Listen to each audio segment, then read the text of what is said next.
brothers. Remember that we are brothers. All people, and beasts and trees, and stone and wind, we all descend from the one great being. That was always there. Before people lived and named it. Before the first seeds sprouted.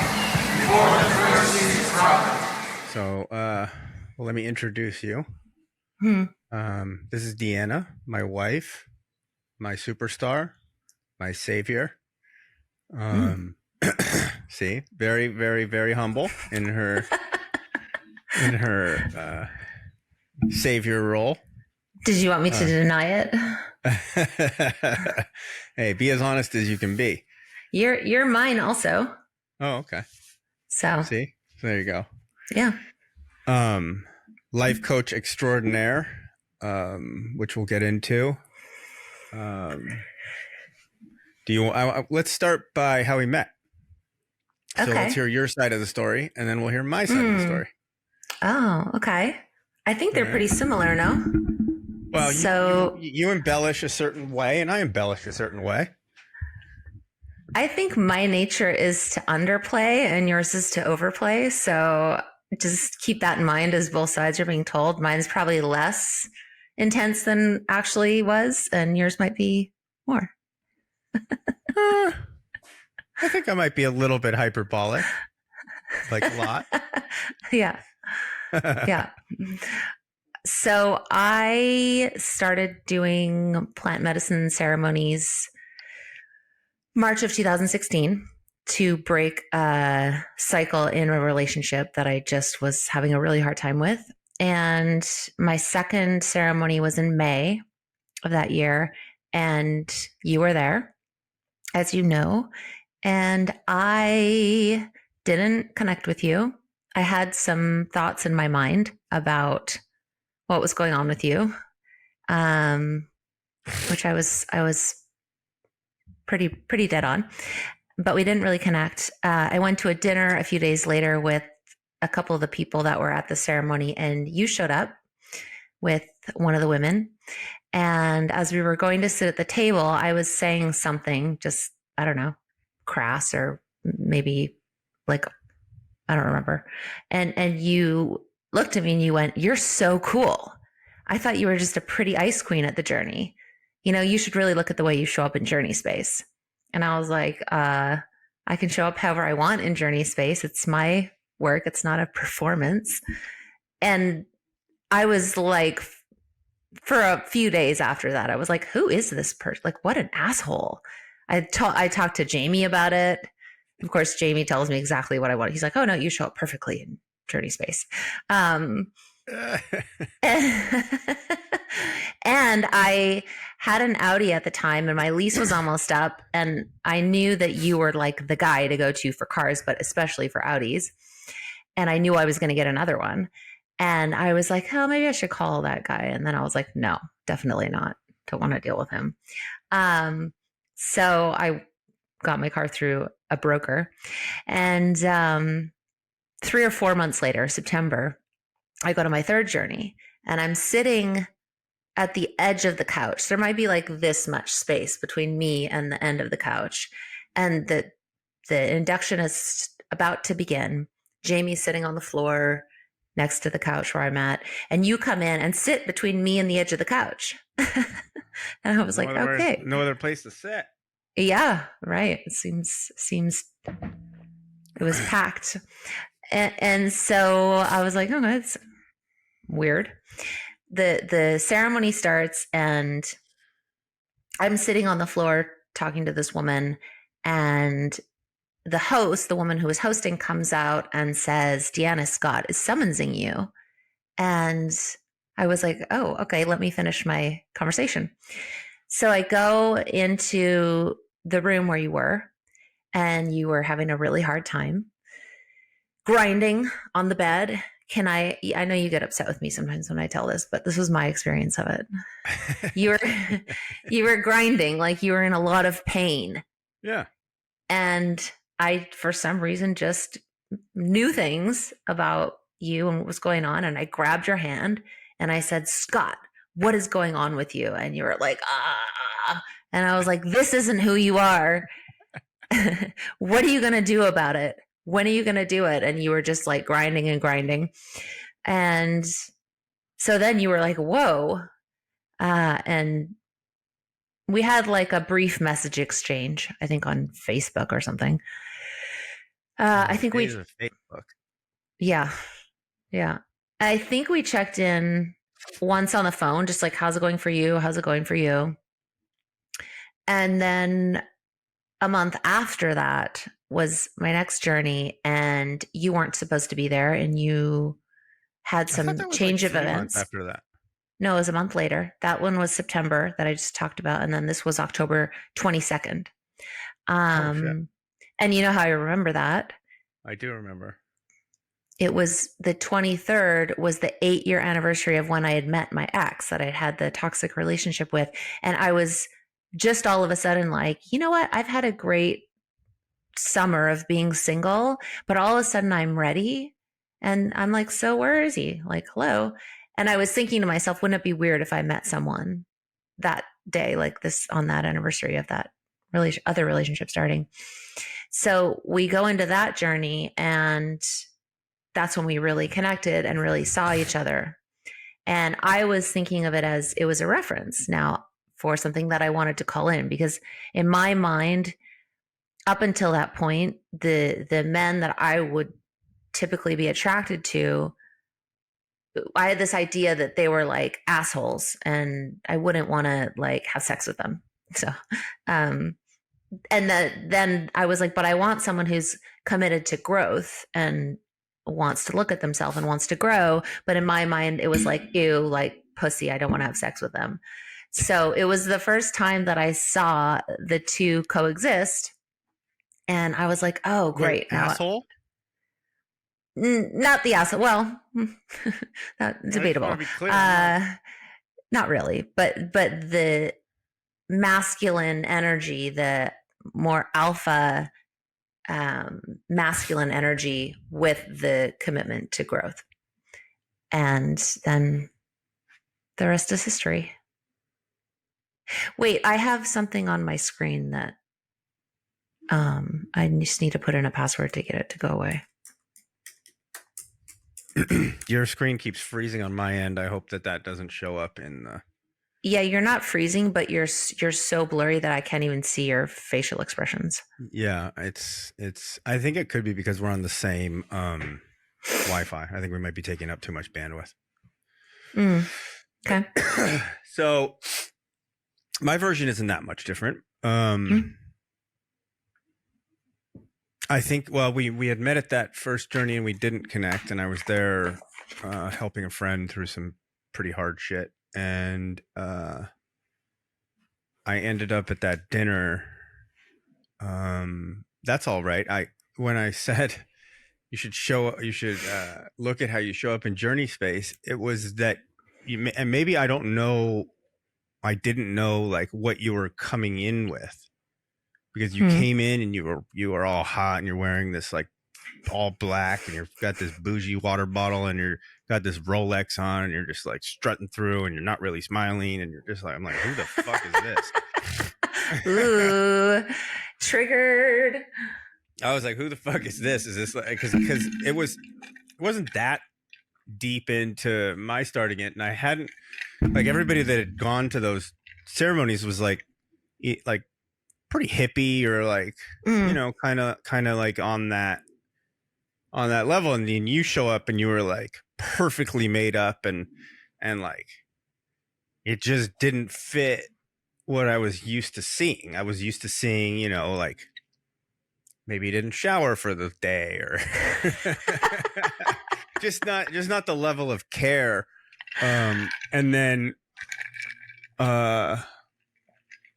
actually, when you started talking at the induction, I took note of your voice. There's something about your voice that like is different than I than I've heard really, I think, in a voice before. There's some way that it harmonizes with itself, and it's very sort of soothing, and it's part of the reason why I call you a hammer wrapped in a marshmallow, because the way you deliver is very sort of calming and soothing, and I heard it, and I was taken by it. And then when the journey started, you ended up like sitting with a guy that I had journeyed with before, and then I just went off and I helped my friend deal with what she was dealing with, and it was pretty heavy and intense.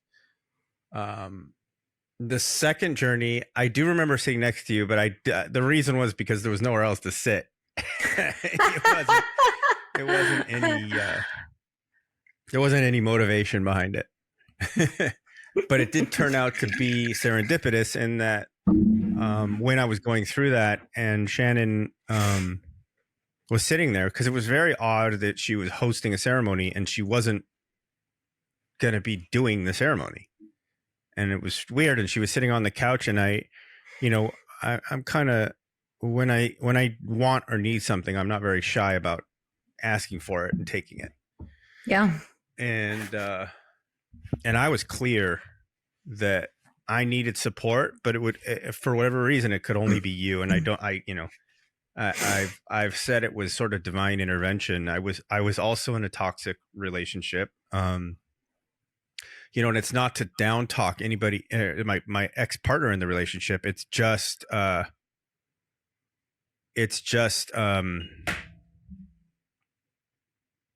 didn't work. It was a bad connection. There's a million reasons why that could be.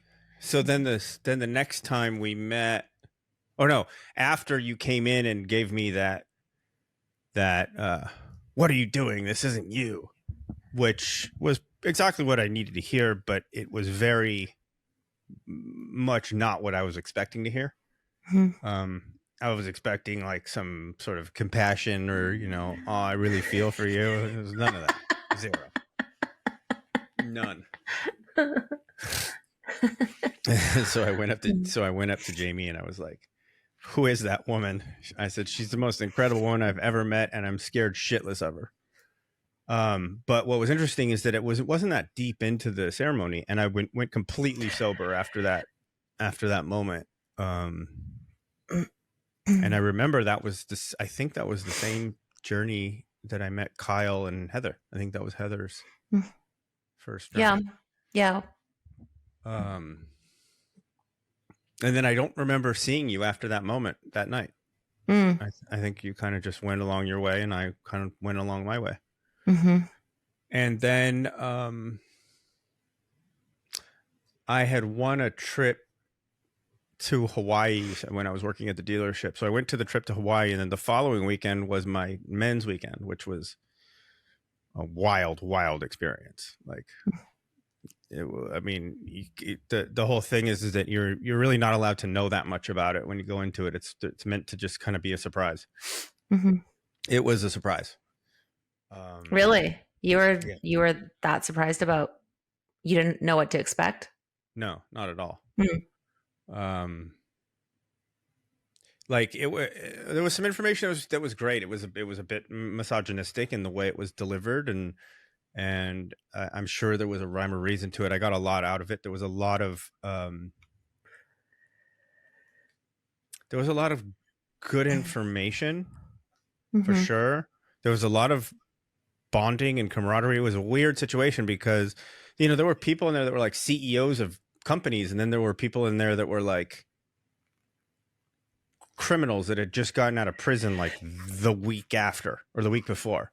Wow. And so like there were people that, like, there was a guy that went into like convulsion. It was wild. And then the following weekend, my ex was supposed to have surgery, and it got postponed, and I ended up going to that ceremony, and then that whole thing kicked off. So there was two bits of divine intervention. There was you coming to beat me out of my funk, and then there was And then there was the fact that that surgery had been delayed because she had some kind of infection, and I mean, it turned out to be kind of a perfect scenario. There was a lot being said about how we connected and the timing of it, but it really wasn't. It wasn't anything sort of nefarious. Yeah, not But at all. it's been incredible watching you go from being from working for your ex-boyfriend who you had a contentious relationship, and your ex-husband being the CEO of that company, which we'll dive into in a little bit. So you went from working for your ex to, I think we were in Hawaii when you got fired. You didn't even get fired in person. No, I did. Hold on, I want to tell that story. But wait, I want to know, what do you think the main or like the biggest thing you took from that men's weekend? Like, how did it change you? Well, I think there was some ambivalence to how I was showing up as a man. There was some, like, there was some bit of taking myself too seriously. There was definitely something to be said about the intimacy of sharing, of being open and sharing with men you don't even know. The guy who put on the weekend is probably the oddest messenger of the information that you could imagine. Mm-hmm. And it was all very contentious. Like, there was no kumbaya happening really until the very, very, very end. It was all like people were at each other's throats. It starts off pretty intense, and I went there with two of my good friends, and so that made it more tolerable. But like, the whole idea around it was, don't quit, because you're going to want to quit. And that showed up a little bit. I don't think I'm not the kind of type of person that really quits, so I wouldn't have quit. But it was, I think what I got out of it was, I got a lot of peace out of my relationship with my father that I maybe hadn't put my finger on really deserved to be had, because I had lost my father years before, and I never really grieved it until way later, like way later. I just went on with my life. In fact, I met my ex-wife like 6 weeks after my dad died, and and it was, I don't know that decisions of any kind of magnitude ought to be made until 6 months or a year after you lose somebody who's that important in your life. My dad and I had a pretty contentious relationship when I was growing up, but then as an adult, maybe like from the time I was like 25 until he died, and I think he died, I was 31 or 2. Mm-hmm. We maybe it was a little younger than 25, because he got addicted to headache pills when I was maybe in high school. So it was a little bit strange, because I was always having to talk to him about that, and it was hard for me to see, and he was having a really hard time. So he ended up going to rehab, and then when he got out, we got really close, and we went and we played golf pretty much every Sunday until the week before he died, or maybe the week of him dying. Wow. Which was some of the most joyous moments of my life. And losing him the way it happened, really out of the blue,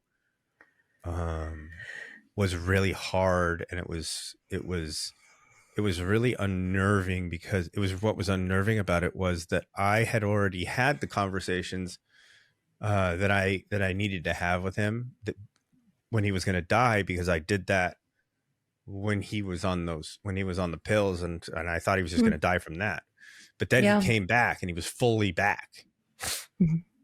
And so there was just some things, maybe it wasn't that they were left unsaid, it was that they were said so long before that they weren't kind of in front of me anymore. And so, but then when he went into the hospital, I kind of knew he was going to die right away.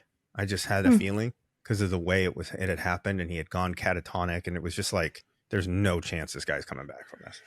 Yeah. So, but we sat there for like 5 or 6 days. But being able to sit in front of the men at that weekend and get real about it and talk about it, there was a lot of discussion around when you move from fuck you dad to thank you dad for whatever the results of the parenting was. If your dad was an asshole, it was thank you for your asshole behavior getting me here. Or if your dad was there for you and, you know, thank you for showing up for me. It was whatever it was. It got you to this moment, and you've survived it. And I hadn't like made sense of that in my head. It was still scrambled in my head because he was gone. But I had already gotten to the thank you place with him, you know, while we were having that relationship in those last 6 or 7 years of his life. It taught me a lot about being a father and what that means, and what it means to be a father of a young girl versus what it means to be a father of a boy. And it was a controversial idea. So the idea is that to be the father of a young girl is to model who you want that little girl to marry. And so there's a tenderness, and there's like a sweetness. And to the boy, it's to be there for him, but to prepare him for what would be it could be a cold and harsh world, and to put him up against it and challenge him. And so there's a different context, and, you know, it may work in some ways and it may not in other ways, but it was an idea. It put some kind of rudders. It put me in some direction, because I was very lost, and I was in the prior relationship, and I felt very emasculated, and I felt like my ex wanted me to be another mom to my children. And no matter what I could do, I could never be a mom to my children. That's not a possibility. And so it put me in a place where I realized that the mom and the dad really are different roles, despite what I was being sort of pushed into doing. And so that became really helpful, and it's been really, really helpful with our youngest, for sure, and with Maximus, and with Annabelle and Miles. It's been like, you know, my relationship with Maximus is very much that, like, he comes to me for that. He comes to me to shoot it straight. So do you agree with that idea of parenting a girl versus a boy? I agree definitely with the girl, for sure. And I know from coaching, you know, a large number of women and a large number of men, the women internalize the father as that. The women almost always find a partner who is either similar to the father or opposite of the father, depending on how they met the father masculine. They'll either buck up almost identically opposite, or they'll find the thing, and they won't even recognize it. They won't even notice it. For a boy, I think it's a little, it's nuanced in a way, because the father a lot of times wants to be the son's buddy, and the son doesn't need a buddy. The son needs a father. And sometimes the father is harsh. Sometimes the boundaries are firm. And it's hard because most men look for the path of least resistance, and they don't want to be that firm because they don't want to upset the son. but there's a line. You can't be too harsh, and you want to be connected to the son. So I was conflicted in that when I was there, because it felt a little ambiguous, and also like my dad and I weren't buddies. We didn't have a relationship like that until I was a grown up. My dad wasn't really around. Mm. He was he worked pretty constantly, and the conversation when I would come home was really just about like him complaining about my mom to my mom, and complaining about money. Mm. He was very much in a scarcity mindset about money, and it was all he talked about when I was a kid. Everything. Wow. Yeah. Wow. Yeah. So That must have felt bad. I mean, I would say something to him, and it You was would? just yeah. And and my dad was a little bit harsh. I mean, he the way he communicated with my brother and I was to kind of poke fun. It was kind of the way he communicated with everybody, actually. Mm-hmm. He was very, very witty, but it was a needle. And that was very much in the culture of who all of his friends were. It wasn't like he was doing anything better or worse than anybody he was being modeled, because all of his friends, that's how they would react. That was how they treated their kids. Was they would just poke fun. So there wasn't really tenderness. That wasn't really a thing. Mm-hmm. So until probably until he got out of rehab, and then it changed, and then he didn't do that anymore. Wow. But I also became much less of a target when I got older, because I became very embodied, and I became probably intimidating even for him. Mm. Yeah. Mm-hmm. Because I was very much the other. When I was young, I was very much kind of a wimpy kid. Yeah. You were actually wimpy, or you felt that way because of your dad? I was clumsy. So I was very clumsy, and I was goofy, and I was and which is a lot of what he would poke fun at. And so as I was forming, the clumsy and the goofy became sort of my shadow. So I went the other way. Mm-hmm. So I became like, when I went to college, I got really muscular and strong, and like all that sort of fun goofiness was out the window, not allowed. Mm-hmm. Mm-hmm. And what came in place of that was intense, driven, refuse to lose. Mm-hmm. I'd love to see. Sorry, go ahead. Competitive. Uh-huh. And scary in a lot of ways. Yeah. Yeah. Totally. I'd love to see you in Dr. Nikki's shadow class with clumsy and goofy in the forefront. I mean, look, it was, I mean, it was fucked up, because like I had like a puffy Jufro, and I had braces. I had horribly buck teeth, and I probably weighed.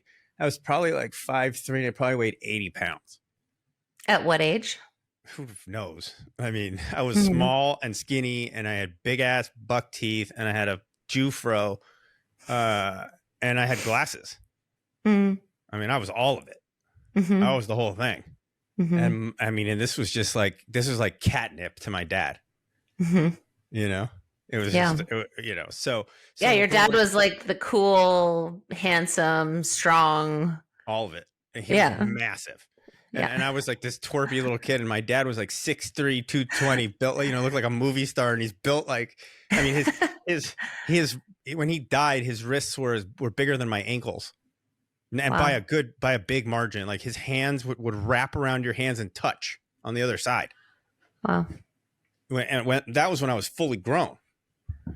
But he was insecure too. I mean, he wasn't, to the outside world, he seemed happy, but he wasn't happy. Hmm. I don't think he knew what that meant. Yeah. Do you think the scarcity stuff was really from the environment that you guys were in terms of being in LA, in the circles that you were in, or where do you think that came from in him? Because you guys grew up very well off, especially, I mean, relative to what I know or what I Well, grew up with. I think most people grew up wealthy relative to what you know. Huh. But I think a lot of it came from his parents, from his dad. His dad made a lot of money and lost it all in a bad investment. Mm-hmm. And it was a lot. And he recovered some of it. But it was a very scary thing. And so my dad was an attorney, and he was a really successful attorney, but he wasn't like a personal injury lawyer. So he got paid by the hour, and you don't really get rich getting paid by the hour. That's not how it works. Mm-hmm. And so, I think that my mom wanted a lifestyle that my dad didn't care. My dad was a simple man. He didn't care about much. He cared about playing golf on Saturday, and maybe that's it.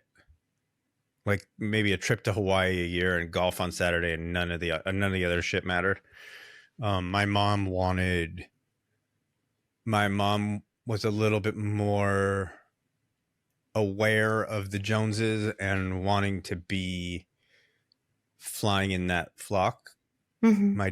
My dad didn't care. It was a little more natural to him though. So they kind of flocked to him, Mm-hmm. regardless of what his financial situation was. So he didn't really care. Yeah. But my mom did, and I think my dad felt the pressure of that, along with what had happened to my grandfather, and Mm-hmm. also my grandparents on my dad's side. Regardless of ever how much they had, they were complaining about it. There was never just enjoying it. Wow. That I experienced. Yeah. Yeah. So you really took that on. Yeah, and my mom's mom was obsessed with keeping up with the Joneses, like obsessed. Mm. Yeah. So, Wow. yeah. I mean, I don't know. There's anything. It wasn't anything other than taking it on because it was all I knew. Let's talk a little bit about how you grew up.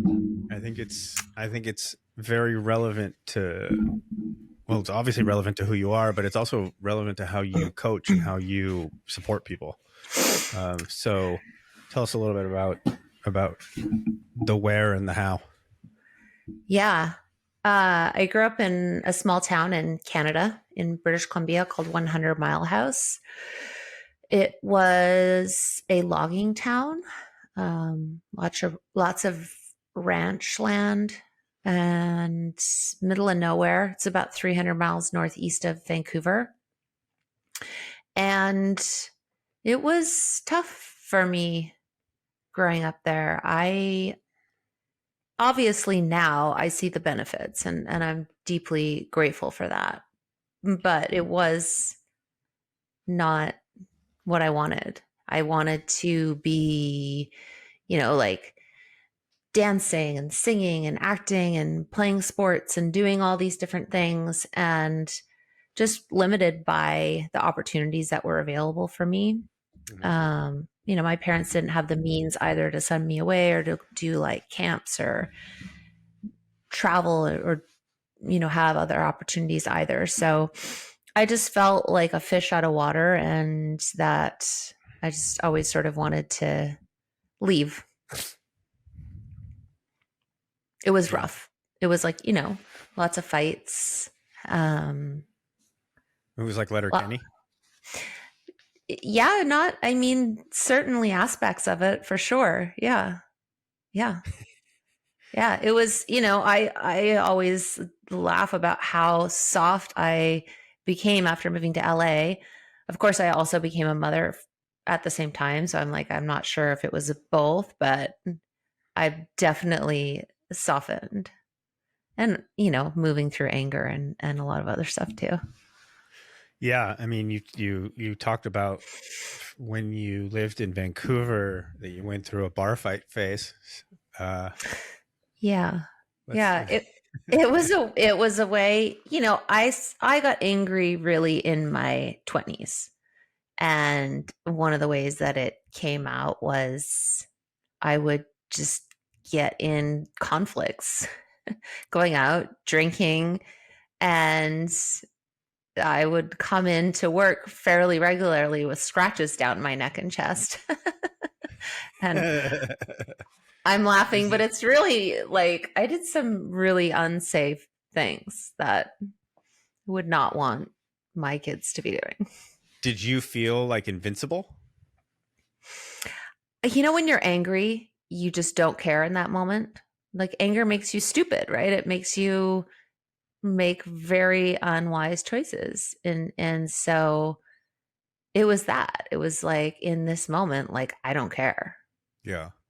I've always said that people see red when they're angry because that's kind of the end of their consciousness. It's kind of the end of their capability to have any kind of perspective. You're just at the end and it's red at the end. Yeah. Yeah.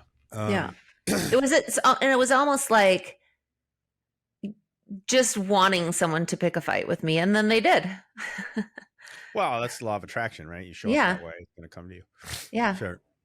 Yeah. Did you what did you do? What was fun like in 100 Mile House or in the 108? Great question.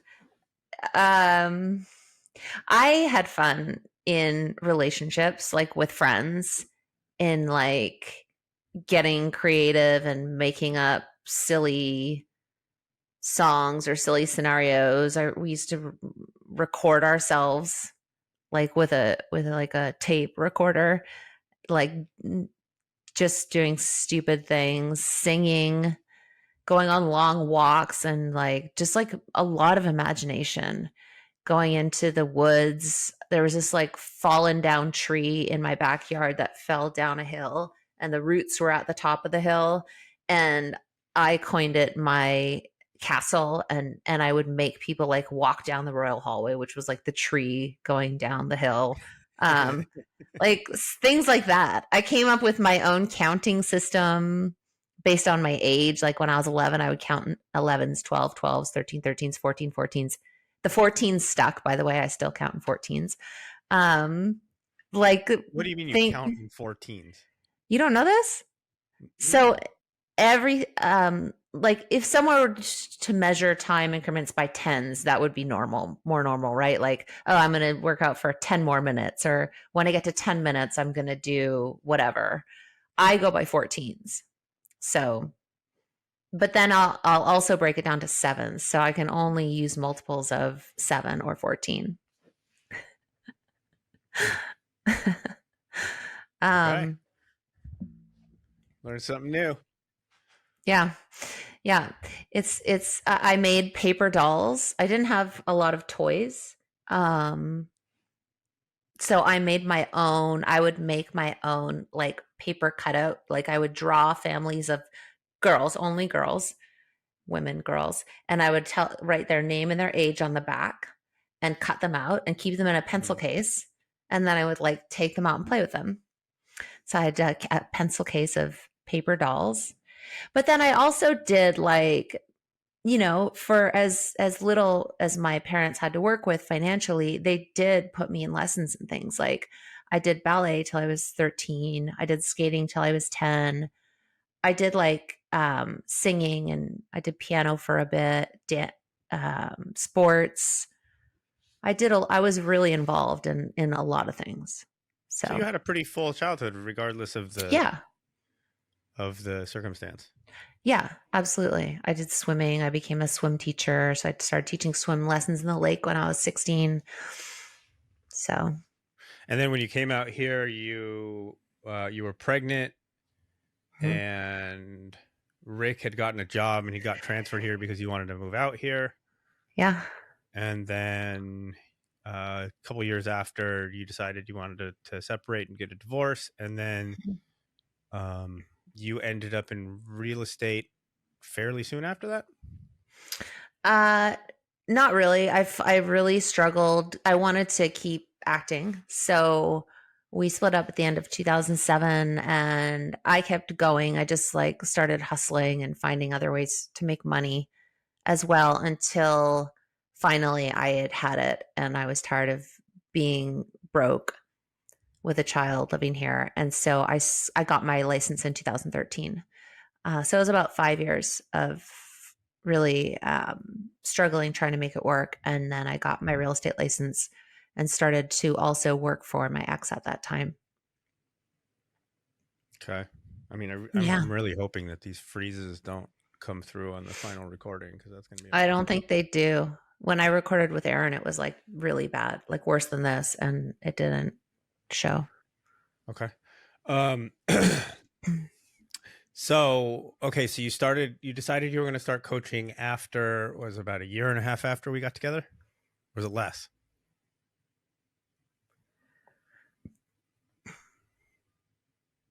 Sorry, I didn't know you cut out. What? I didn't say anything. I was waiting. I was waiting to hear what you were saying because it stopped Oh, in my I froze too. yeah. I think it's too much bandwidth for our Wi-Fi. Um, so was it about a year into us dating that you started coaching, or was it less than that?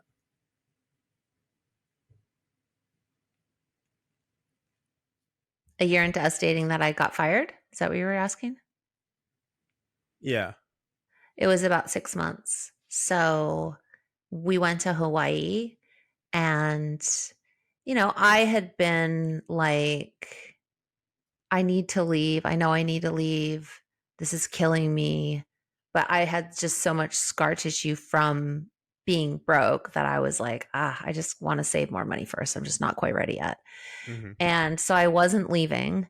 And we went to Hawaii and it was tough. Like the person was like blowing me up and there's all this kind of stuff happening that felt really bad. Mm-hmm. And on the plane ride home, I had this conversation spiritually with him where I said, I know that you've always thought that I was worthless and because that's the way I felt in that relationship. Um and if that's true, then I don't deserve this job or to make this money. And if it's not true, I'm going to be okay and everything's going to be fine. So we got home. You were sick. So you went to urgent care. Like it was like really early in the morning. And I went with you. And then I left from urgent care. Do you remember that? Wait, no, I don't. Hey, you were sick coming home from Hawaii, remember on the plane? Oh, my stomach. Yeah, yeah, yeah. Yeah, yeah. So I went right from urgent care right to the office and it was super early. I don't know, maybe it was like 7 in the morning. And he'd never go to the office early ever. Uh-huh. And I was arriving and he pulled up at the same time as me. I was like, oh, wow, it's weird. And he fired me. And it was honestly one of the best things that has ever happened to me. Yeah, it was kind of like when I got laid off from the dealership. It was one of the best things that ever happened to me. And in the moment, it certainly didn't feel that way. Yeah. So It's hard and it's scary, but it's yeah, it's necessary. terrifying. Yeah. It's terrifying, and it's interesting because when you made that decision, you came alive. I remember when we first started Mm. dating, you were pretty hard on yourself. And I said to you, we were on a hike, and I said, God, I wish you could see yourself the way that I see you. And I think that you started to tap into that when you started. Actually, it was when you started that women's group. Yeah. That was And you 6 months had, after that. yeah, and you had like really, really powerful women showing up to this women's group that you just put together um, out of nowhere, and it Yeah. actually caused a bit of a ruckus in in our lives because you were rubbing some people the wrong way because you had kind of effortlessly put this thing together. Which is so funny because that was always one of my blocks too. And one of the things that held me back was this fear of stepping on people's toes. And boy, did I really go through that for a couple of years actually from that time. And that was hard. And it was also so freaking helpful because I got to Face the integrate fear. that piece. Yeah. Yeah, totally face the fear and come through it totally fine. But I will say there is it really shows how important it is who you're surrounding yourself with, because in some way, whether you know it or not, you're seeing yourself as those people are seeing you, right? You're getting that reflection, and being in that work environment is even though I had started to shift so much and moved past a lot of stuff and forgiven myself, I was still getting that reflection on some level. Mm-hmm. And it's hard not to take some of it on or believe some of it on some Mm-hmm. level. And so being fired was extremely liberating, though hard. And then when I started that group, I think it took me further because then I was getting more of the other type of reflection. Well, I think that the reflection you were getting from the group was more honest because there wasn't an agenda. Like Mm, I think that your ex's agenda was to keep you in a place where he could have control, or he could control the narrative, or whatever it was. mm. Which is also part of the reason why he would blow up vacations and things like that, because that's kind of in the narcissist playbook. It's kind of the one of the main things. Okay, so you started the women's group, and then you took on a couple of clients pretty early. Mm-hmm. And then what was your, so first of all, let's talk about the books. The I think I think the books I think the books have really helped guide you in a lot of ways. I don't know that there is anybody aside from maybe Stacy that's read as many books as you. um, yeah.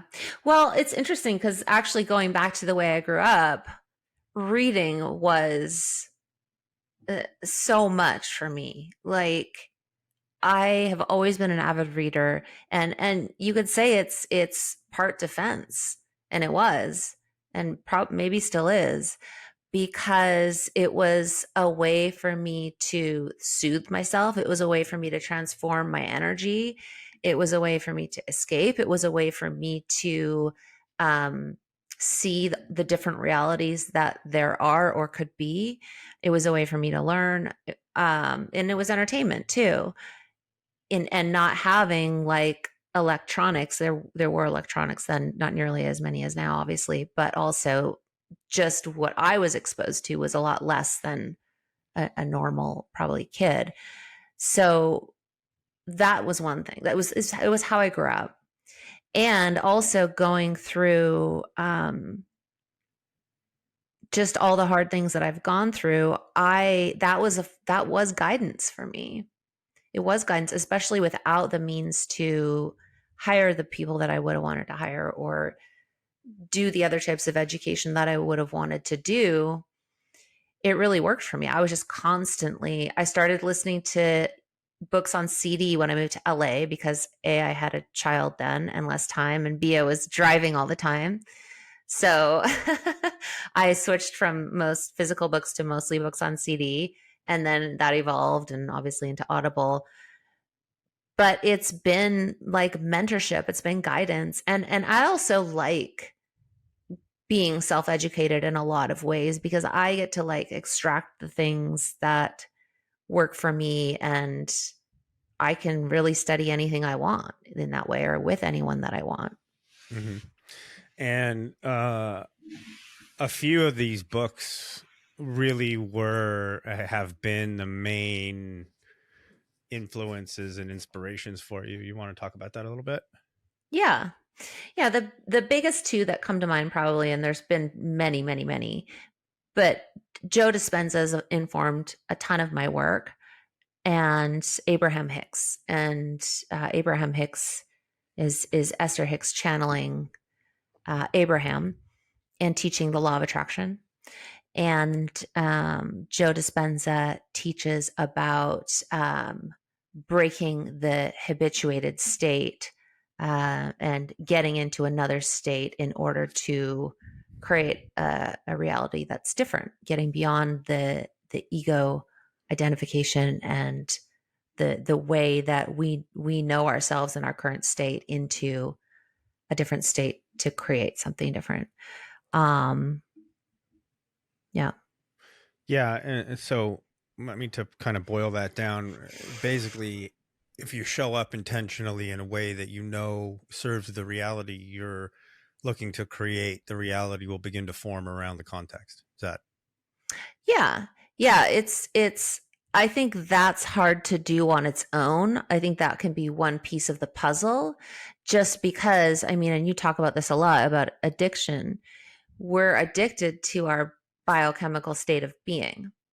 And so to me it takes this kind of coming at it from several different ways if we want to change it in order to change it. But yes, absolutely intentional context is one of those things.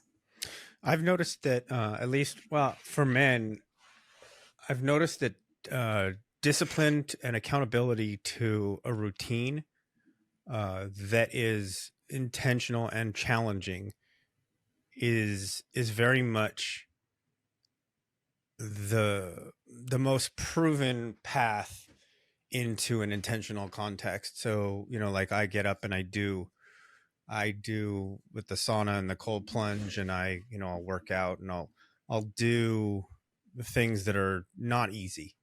Mhm. And when I do them, I don't know if it's tricking, but I present the idea that I can get through something that's really hard. And when I Mhm. do that, life becomes a little bit easier, and I start to take things a little bit less seriously. And if I'm not taking things seriously, then I'm creating from a place of levity, and then my life can be a little bit more fun. And you know, I can tell you I don't get it right all the time, but I can tell you also that it's significantly different than it was. Yeah, absolutely. I see that. Yeah, I think that's really valid. I believe that in order to get to that point uh, is difficult for a lot of people. So the people that they know, oh, well, getting up and doing a workout, meditating, whatever else is going to help me, but I just can't get myself to do it, or I do it, or I don't have time, right?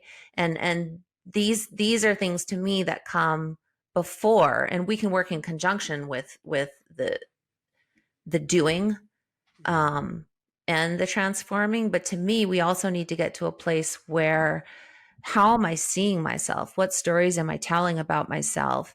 How am I feeling that's stopping me from doing these things that I know would serve me? And so, how can I start to create myself as the person who is this so that the doings then flow from that? So okay, so if someone's creating the new them, Mm-hmm. what goes into that? Mm, a lot of things. I think it depends on where they are and what they've done, but it's looking at the blueprint because we are a lot of how we're currently showing up is based on our blueprint even if we have done work. Mhm. And how can we meet the parts of ourself differently that are creating these pain points in our life, or these points that are maybe blockages, Mhm. in order to help transform them. It's finding references to it's articulating, how do I value feeling and being and moving in the world? What do I value? And how can I start to connect with what elicits that in me? So whether it's references, whether it's noticing when I'm talking to myself in a certain way and stopping that and meeting myself with something different, Mm-hmm. which leads me then to feeling differently. I think there's a lot of power in noticing what we're constantly telling ourselves and what we're constantly speaking. Because every time I think something and every time I speak something, it makes me feel a certain way, right? And that's my state of being. Do you think that speaking something before you feel it can elicit the feeling? Or do you think the feeling leads to the thinking leads to the speaking? I think that if we're trying to affirm in a way that's too far from where we currently are, it can backfire. Like, I don't know, if someone's broke or in debt and they're going like, I'm a multimillionaire. I think for most people, the ego is going to be like, no, you're not. That feels terrible. Right. But if we notice the thought, oh, I'm broke, I can never afford anything, this is just who I am, whatever. And we stop that and we question that and we go, okay, hold on. That feels terrible. So, is there a way that in that moment I could meet myself with something different enough, but not inaccurate, that I'm going to feel a little bit better, Like right? what? Like what? So, I'm um, doing the best that I can, right, to show up differently here, or finding an area that feels more abundant. I feel abundant in this area, shifting my focus to this area, um, affirming something that is not untrue, but helps me feel different than when I'm telling the story of I'm broke, I'm broke, I'm broke. It's never going to change. Oh, well, this has changed actually. And when I put my focus there, I feel a little bit better. Mm-hmm. So over time, that's going to change my state. And it's also a willingness to do that, right? Right. I mean, that's it's an interesting thing that I run into. I've run into this pretty often where people come to me for support and then they just fight hard for the story that they were right and that they don't need support. Like they and that's to me the sign of the addiction. That's the addict coming out. It's like, I don't want to quit. I don't want to quit the story. I don't want to quit this. But you're coming to me to quit the story. Yeah, but I don't want to quit the story. Yeah. Yeah. It's hard to quit the story. It's hard. But ultimately, deep down, it's a choice. Mm-hmm. And I think that a lot of where it gets tricky, in my experience, is people are looking for answers, and I don't think that that's the play. I think the play is to look for questions, is to live in question. If you're asking the questions that are going to take you where you want to go, You cut out. because you're going to find an answer. Wait, are you frozen? Can you hear me? If you're asking what question? The questions that are going to take you where you want to go in a direction Yeah, that serves you, because you're going to find the answers to the questions that you're asking. right. But if you're looking for the answers, I think you lose the human experience element of being in the question. Because life itself is a question. Mm-hmm. The answer is you die, and Mm-hmm. so trying to go from answer to answer is going from death of question to death of question to death of question, as opposed to being like experiencing. Like if you plant seeds in the garden, the question is what's gonna happen. Mm-hmm. But being in the experience of watching it happen is the joy of being a gardener. Uh-huh. It's not about the result. It's about the process. And like anybody who's a master at what they do becomes devoted to process, and the results be what they may. Yeah, the result's still fun though. The flowers are still beautiful, right? No, I get, but it's not where the attention goes. I think that that can be a trap. Um, when you become results based and you lose, because it also leads to corner cutting, because you Yeah, just want to get there faster. absolutely. Yeah. And the way I see it, the results focus being a trap is what we really want is to feel certain ways. And we think these 5 things will make me feel that way. And so if we get too attached to it looking that way, we're missing all the other possibilities of what it could actually be that from our perspective we can't see. And by the way, the answers that I think from my current perspective are from my current perspective, which means Right. they're aligned with who I am and where I am now Right. versus who I'm growing and becoming to be. It could be something totally different that's going to Completely. fulfill that for me. And so when there's too much of an attachment to it being a certain material manifestation, then it can block us because, well, we can get frustrated if it's not happening. But yet, exactly what you said, it takes us out of process. It takes us out of actually enjoying our life, which is what we're here for. It's we're always going to be in process. We're always going to want something else. We're always going to want to create more. We're growth seeking beings. For the most part, yeah, I mean, I agree with what you're saying, and I think it's an interesting point that you make with regards to if you're attached to a result from where you're currently operating, that might not be the result you even want when you get to the new reality. I just lost everything you said. If I you're was I was saying, I think it's an interesting point you make when you attach to the result from where you're currently at. It might be completely different from when you get to the place where you're going. mm-hmm. Yeah. Did you catch it Yeah. that time? I heard you. Yeah. Yeah, exactly. Yeah. And if I can't enjoy the process now, but I think, oh, well, once this happens or that happens, or I get that job or I find that partner, or I get that money or whatever, then I'll enjoy the process. No, I won't. It's the trick is I'll feel the same way I do now. The trick is to feel how I want to feel now, and then I've already won because that's the goal. And then whatever comes as a reflection of that is actually going to be more lined up for me than the ideas that I had. Yeah, I mean, it's an inside out job. That's the cosmic joke, is that it's an inside out job. It's not an outside in job. It's not get the nice car and you're going to feel good about yourself. It's feel good about yourself, do hard work, enjoy the work, and then you get the nice car. It's not. It's just the issue when you attach to material things is that they can always be taken away.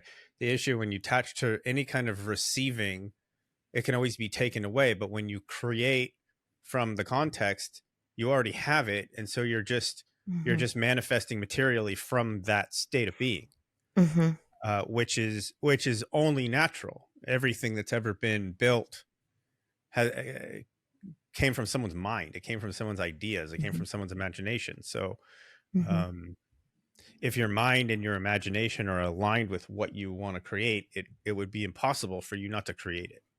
Yeah, But exactly. it does take discipline to stay in that mindset, because mindset is the thing. That is the trick. Yeah. Yeah. I lost a little bit of that, but I think I got enough. Yeah. I think the statement that you said, if your mind and your imagination are aligned with what you want to create, it's impossible for you to not create that. And I would add your heart and your body, is important to remember, right?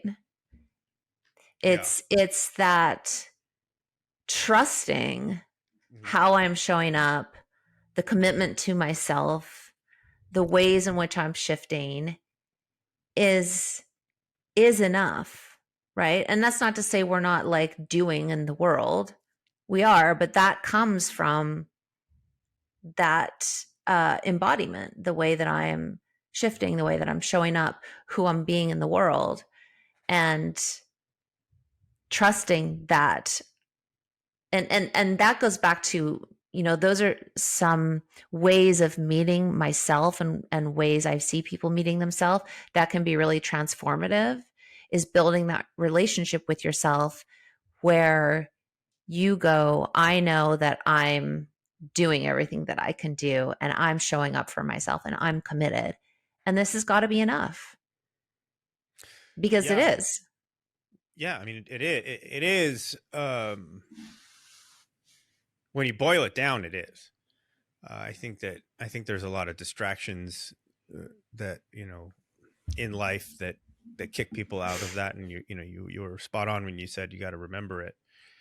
Um, and it's not a have to, right? It's a get to, and it's a going to, and it's what serves what you're looking to create. Because I think that when you put the have to on it, it actually becomes an obligation, and you resent doing it. Hmm. Um, and that can very much kick you out, because there's an angry teenager that lives in all of us, that the moment you tell them they have to, or they're supposed to, or they should, um, they automatically will rebel. Mm-hmm. There's an automatic, I have to. Who's Mm-hmm. telling me I have to? Like, it's odd. It's built into our ego, because our ego means that we're separate, which means we have individuality, which means I'm not going to listen to you. I'm not a slave. Mm-hmm. So changing the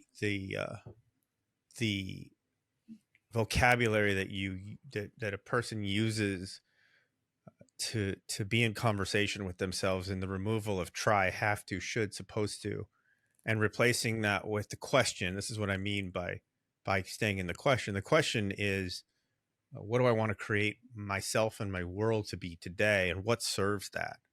and Mm-hmm. and then and then it's by choice, and then I'm doing, Yeah. and it's remembering, and there's discipline, because you're gonna fall, you're gonna stumble here. uh there's no way not to stumble when you're changing the way that a whole cruise ship is aimed, Hmm. from the prevention of not having to the creation of having. Mm-hmm. Yeah. Yeah. And I see you work with a lot of creatives, and that's been, there's a theme with you working with very, very creative people that have been very successful, and people that are stepping into, a lot of young creatives actually stepping Mm-hmm. into, that world. What do you think? There's something that makes you uniquely qualified to resonate with those people, and to speak to those people in a way that maybe someone else can't. Yeah. I think it's my journey. I think it's because I've been on that path, and um, I think we attract the clients, or I attract the clients that are working with things that I've worked with, and so it makes sense that we would attract people that have had a similar path in some way. But I just also really feel that, like, it's in my heart. I'm an artist, and I just think it's that. And maybe it's, I can help people do something that I always wanted to do, but it wasn't the right time for me in my life. And I think that there's something that's like really beautiful about that, and Hmm. also a little bit heartbreaking. Hmm. And I hear and I feel you work with that heartbreak. Hmm. Um, you know, pretty often the heartbreak comes up, and it's very real for you. Yeah. Yeah. Is there a possibility that you, at some point in your life, go back into that arena? Yeah, there's always a possibility. I think that what I've been really working on is completely letting go of my ideas of what it would or could be. Um, and just like allowing the space for something to show up that really surprises me. Um, and maybe it's a colliding of worlds. I don't really know, but I'm really open to the possibility of something that I couldn't have dreamed up on my own coming Mm-hmm. in Mm-hmm. at the right time. Yeah. Mm-hmm. Yeah. And while also exploring things and doing things that fill me up creatively and doing things that tap me into that feeling and tap me into that expression. So it's not like I'm just sitting here going like, I'm just going to wait for something to happen. But as I start to immerse myself more in how I want to be expressed in the world and feel in the world. Mm-hmm. Yeah, I mean, it's fun to watch you in the world. The way you show up isn't such that I've ever seen in a partner before. You're very free, and um, there's always a playful thing. You're always, whenever a song comes on, even if it's in the middle of a movie, in the theater, you start singing in the Yeah. movie theater. People are looking like, what the it's it's just kind of how you're wired, and it's sometimes it's not even just singing, you'll just be belting. uh, I don't know how anyone restrains themselves from that ever. other It's than a everyone mystery to me. other than everyone restrains themselves other than you, They everyone. have a lot. They have a lot more discipline, clearly. um I want to talk a little bit about co-parenting and um, your ability to do that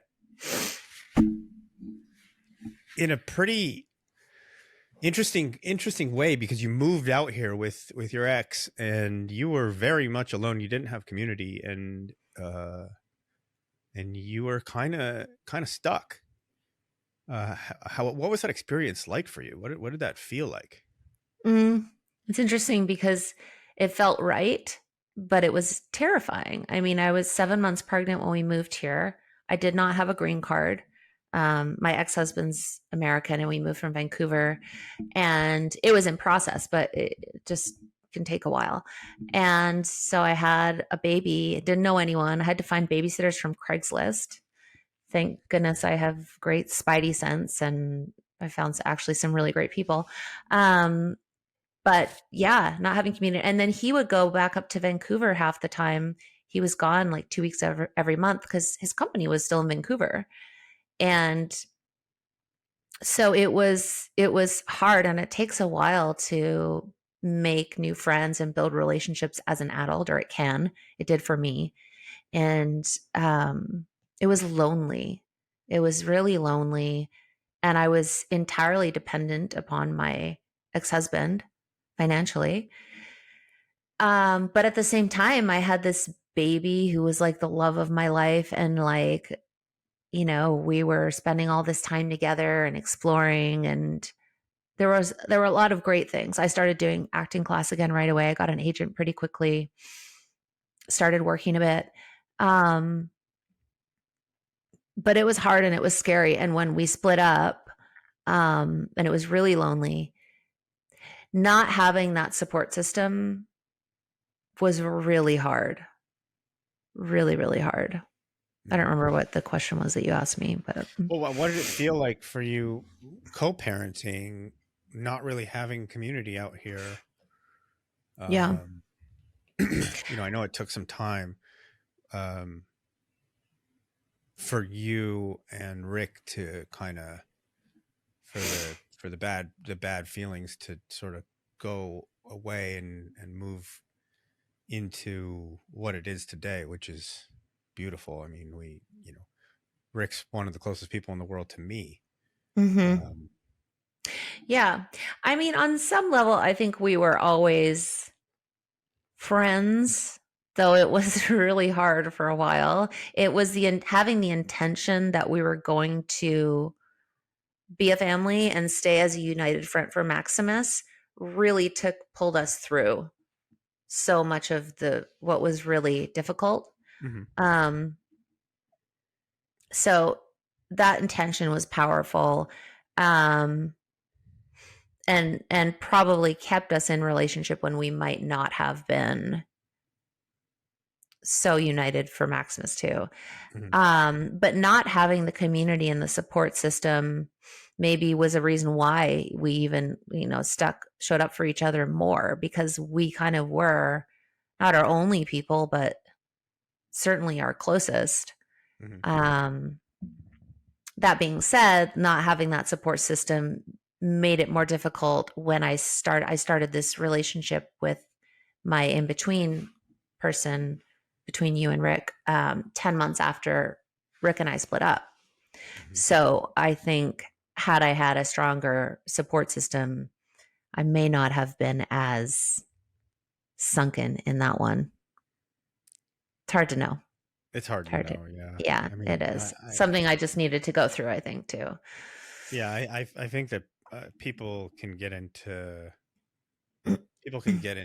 relationships that don't serve them pretty easily, and even with support. And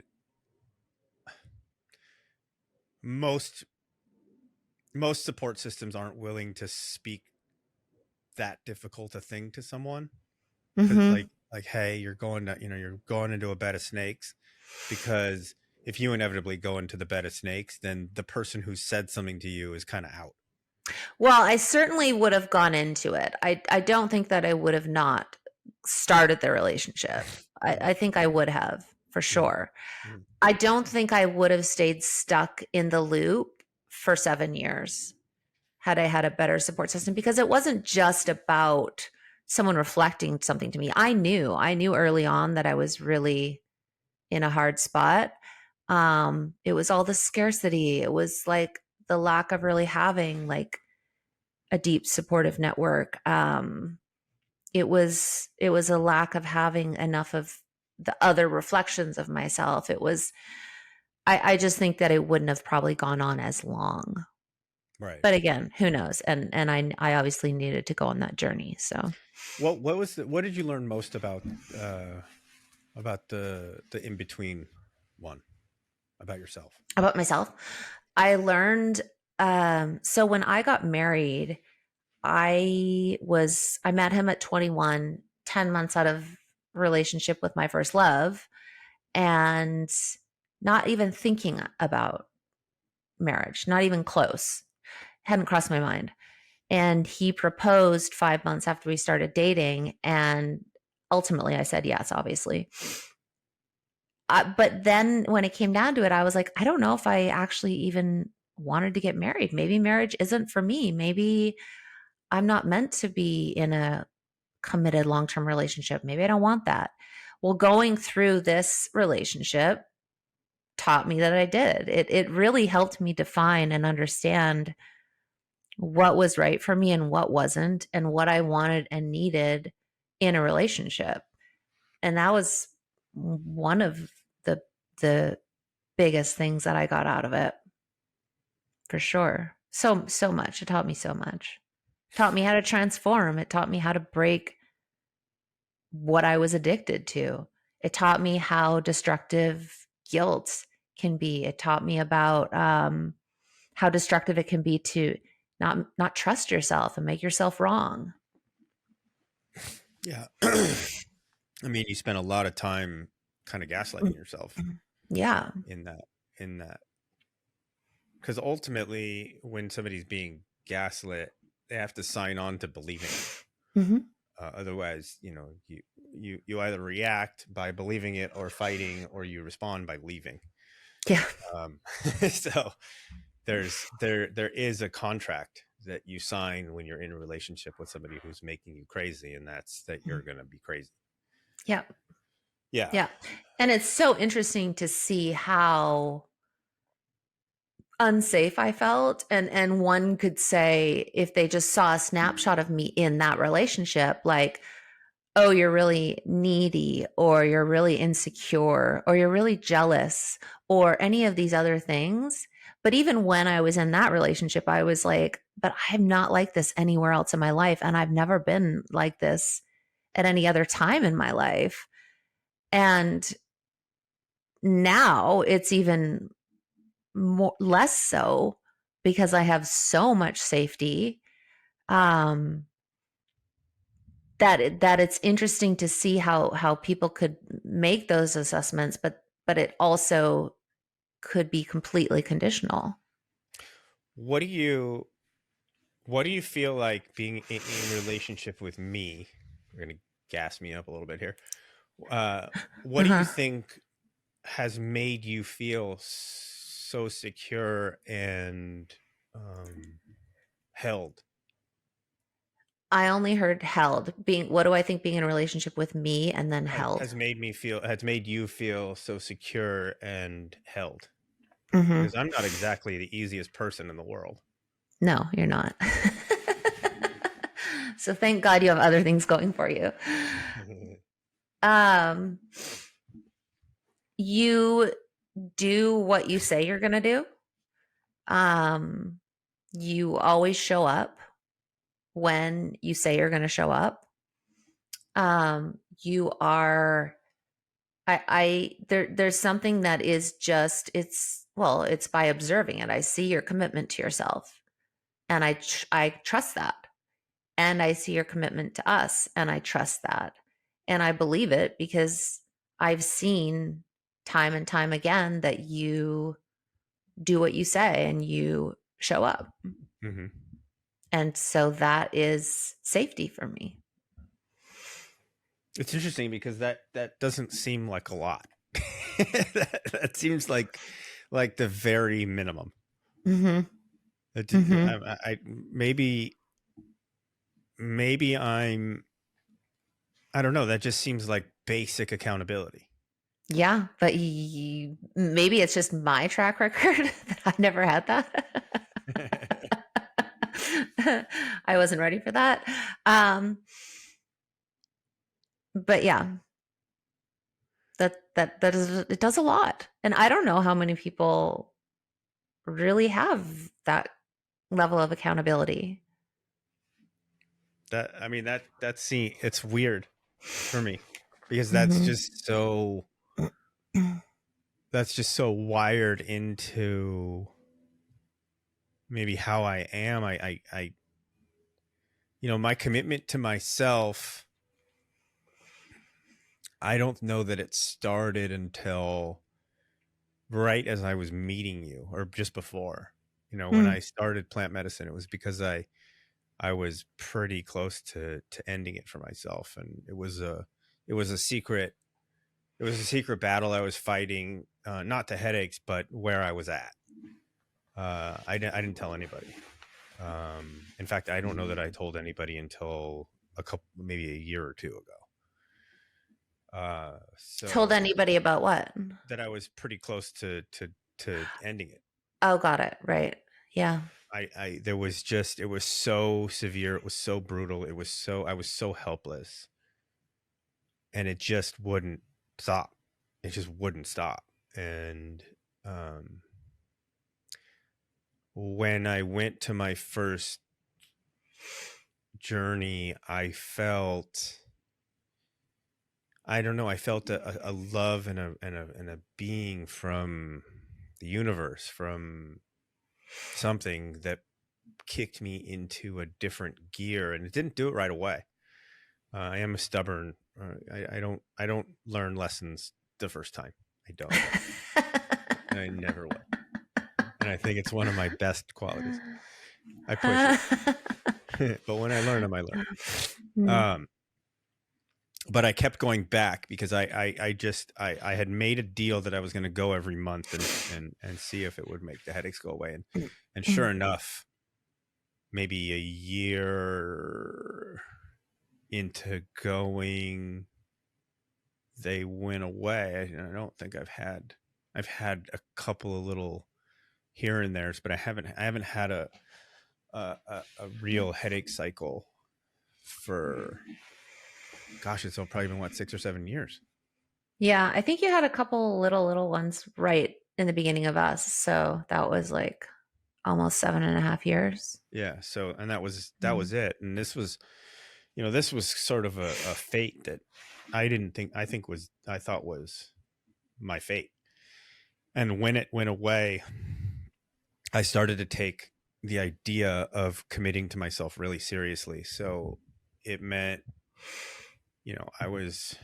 I mean, a lot of it was you. A lot of it was you Hmm. inspiring that in me. Hmm. How Um, so? well, you don't exactly tolerate much.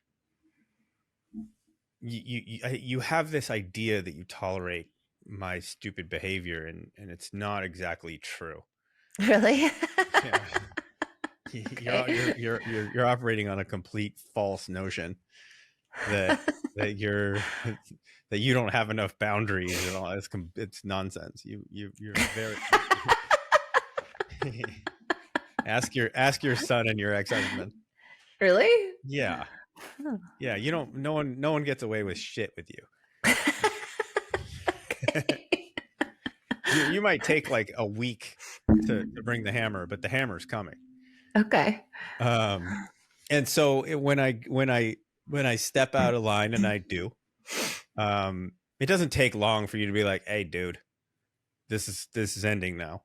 Hmm. um and it might take you a minute to get there, because it might be something, I'm not the easiest person to come straight at, but when you do it, you do it. Just like you did that night at that journey, and you just can't, you're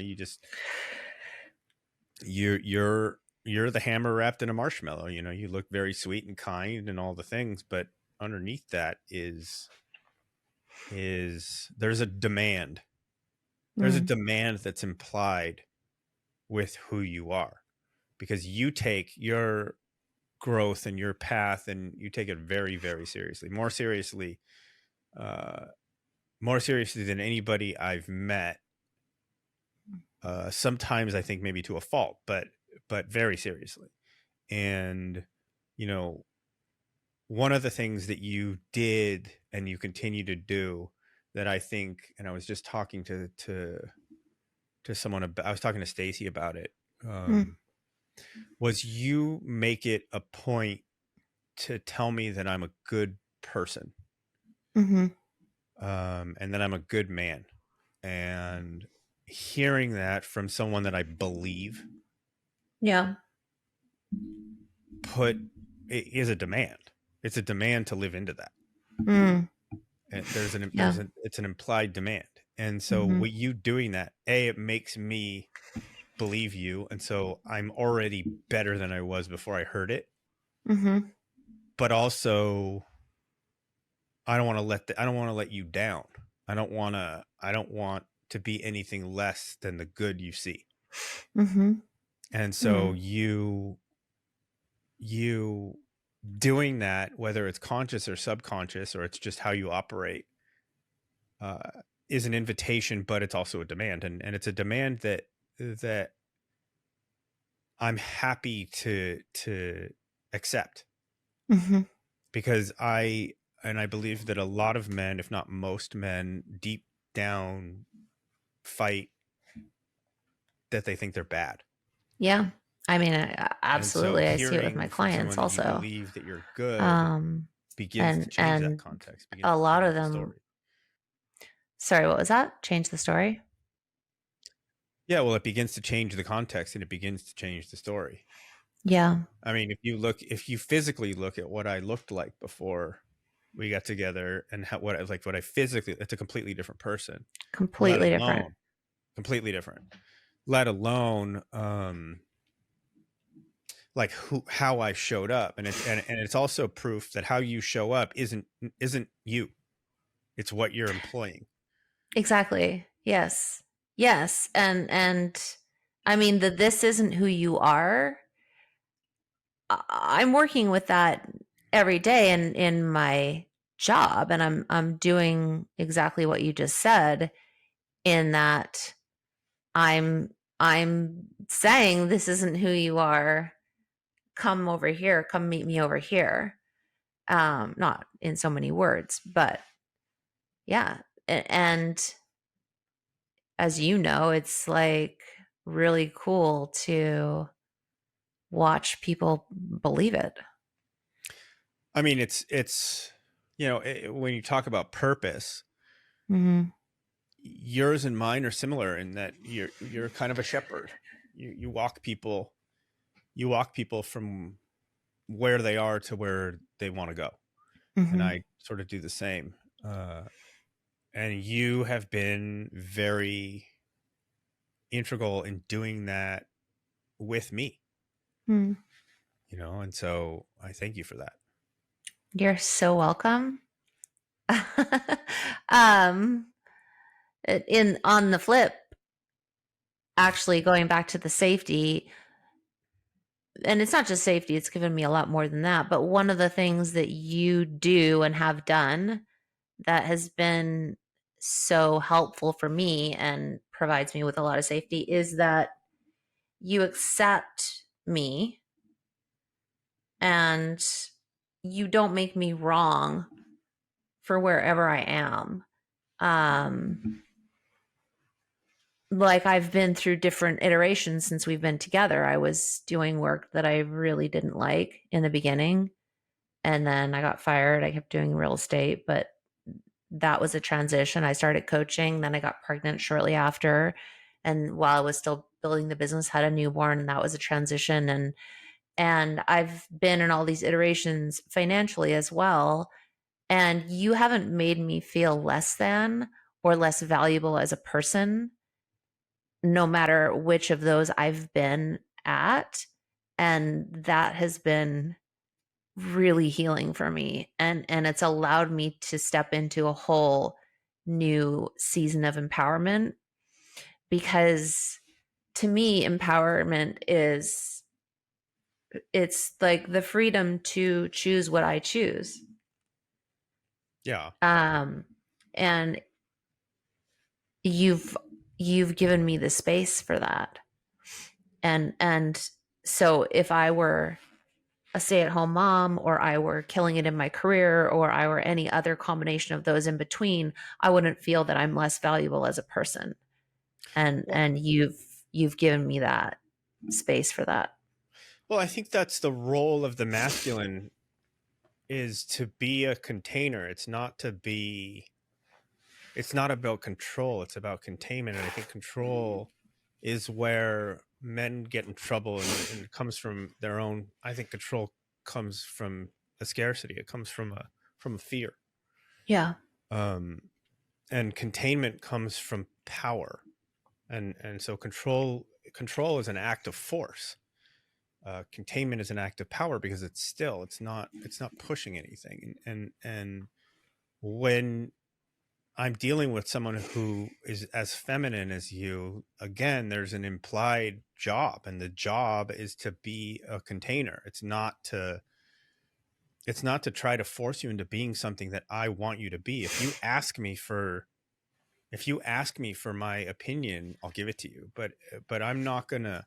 It's not my job to push my belief onto you. My job is to hold space for you until you decide otherwise. It's not for me to Mm-hmm. make that decision. It's not for me to tell you how to be, what to do, what to wear, how to show up.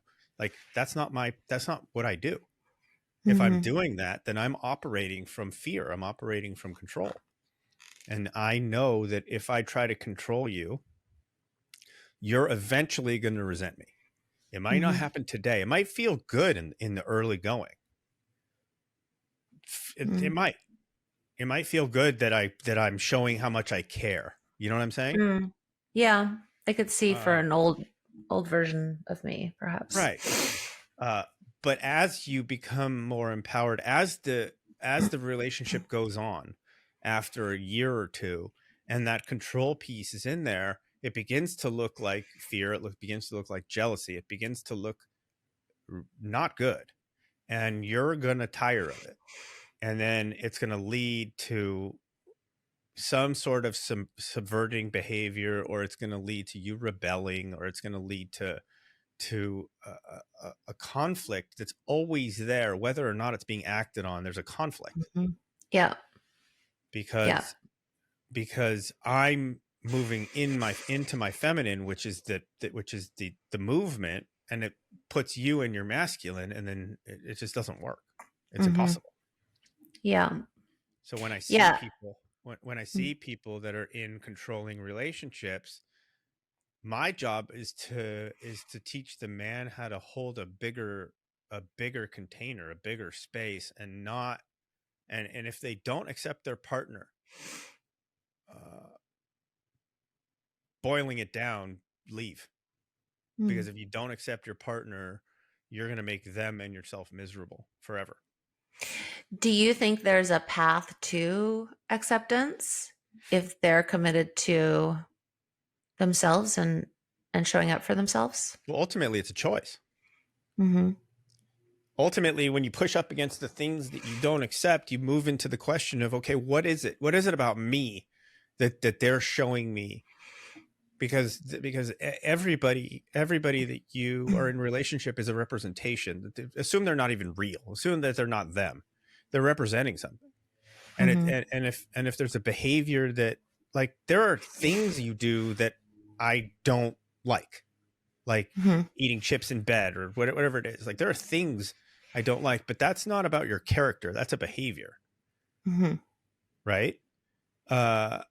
And that I do try to control, but I'm only controlling it because I physically have like a reaction to it, and I don't want to put my reaction onto you.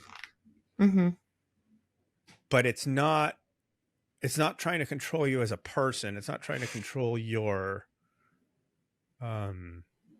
like your life. Because there are going to be things I do that annoy the shit out of you, and you're going to speak them to me because of something that you're feeling. This makes me feel a certain way. But it's not, you need to do this. It's, this makes me feel something. And I know that you don't want me to feel bad. Right.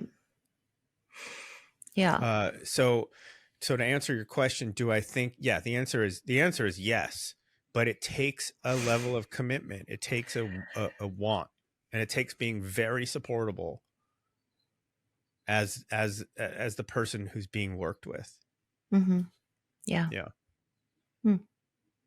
Yeah. What about you? Do you think that, how do you feel about that?